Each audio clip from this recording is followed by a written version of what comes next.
BPSC के chairman के अनुसार जो उपद्रवी जिनको वो बता रहे हैं, तो सारे उपद्रवी का सेंटर एक ही जगह कैसे पड़ गया? हो सकता है और भी सेंटर पे कुछ गड़बड़ी हुई हो, धांधली सेटिंग की बात हुई हो, कैसे अब विश्वास किया जाए? तो जब दोबारा परीक्षा होगी तो उसमें क्वेश्चन का लेवल कैसा होगा? अगर क्वेश्चन का लेवल 13 दिसंबर की तुलना में आसान होगा तो फिर जो अन्य 911 परीक्षा सेंटरों पर जो परीक्षा दिए उनके साथ अन्याय होगा। और अगर दोबारा जो इनकी परीक्षा होती है उसमें क्वेश्चन टफ दे दिया गया तो फिर ये 12,000 जो स्टूडेंट्स हैं बापू परीक्षा परिसर वाले, इनके साथ अन्याय होगा। तो क्वेश्चन का लेवल एक समान रहना चाहिए।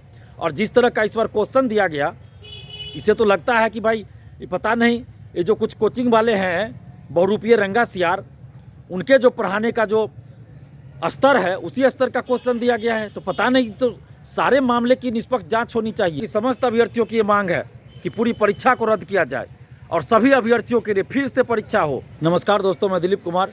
दोस्तों, 17वीं बीपीएससी पीटी परीक्षा में पटना के बापू परीक्षा परिसर केंद्र पर जो घटना हुई वो सभी को पता है और बीपीएससी ने उस सेंटर की परीक्षा रद्द कर दी और मामले की लिपापोती करने का पूरा प्रयास किया है।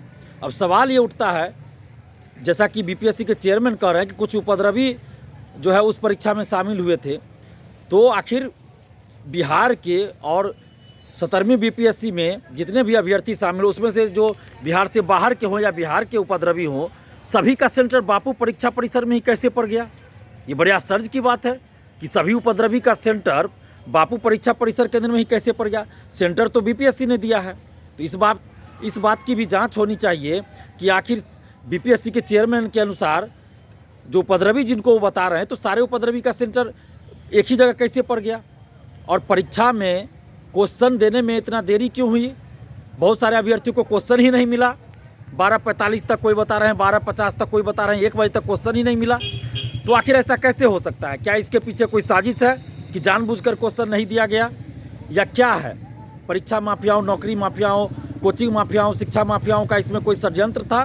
क्या था, नहीं था? इन सारे मामलों की निष्पक्ष जांच होनी चाहिए। आर्थिक अपराध इकाई या फिर सीबीआई से जांच होनी चाहिए, या सुप्रीम कोर्ट के सिटिंग जज के दिशा निर्देशन में इस मामले की न्यायिक जांच होनी चाहिए। और अभ्यर्थियों की ये मांग है अब कि जब बापू परीक्षा परिसर केंद्र पर इस तरह की घटना हुई तो फिर पूरे परीक्षा को प्रभावित करता है ये, और हो सकता है और भी सेंटर पे कुछ गड़बड़ी हुई हो, धांधली सेटिंग की बात हुई हो, कैसे अब विश्वास किया जाए? और दोबारा जब परीक्षा लेने की बात कह रहे हैं चेयरमैन साहब कि बापू परीक्षा परिसर केंद्र में जो परीक्षा हुई वो रद्द कर दी गई और दोबारा उनकी परीक्षा होगी, 12,000 संभवतः संख्या है, तो जब दोबारा परीक्षा होगी तो उसमें क्वेश्चन का लेवल कैसा होगा? अगर क्वेश्चन का लेवल 13 दिसंबर की तुलना में आसान होगा तो फिर जो अन्य 911 परीक्षा सेंटरों पर जो परीक्षा दिए उनके साथ अन्याय होगा।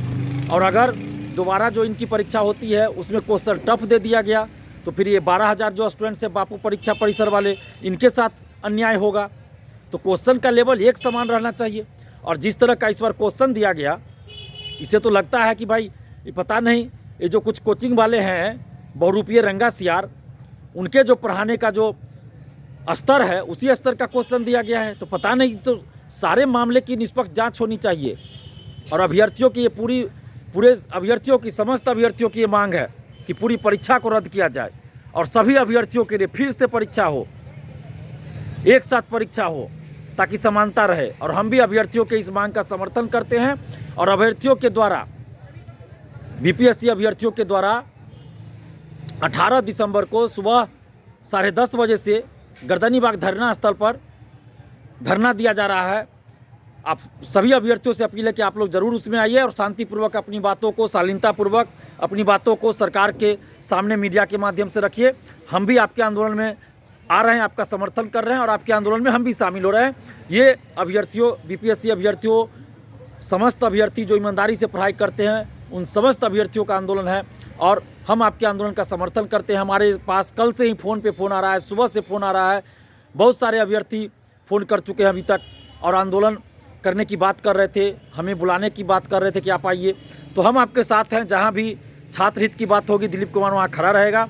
तो 18 दिसंबर को सुबह 10:30 बजे आप लोग गर्दनीबाग धरना स्थल आइए, अपने हक और अधिकार के लिए शांतिपूर्वक, शालीनतापूर्वक मीडिया के माध्यम से अपनी बातों को रखिए।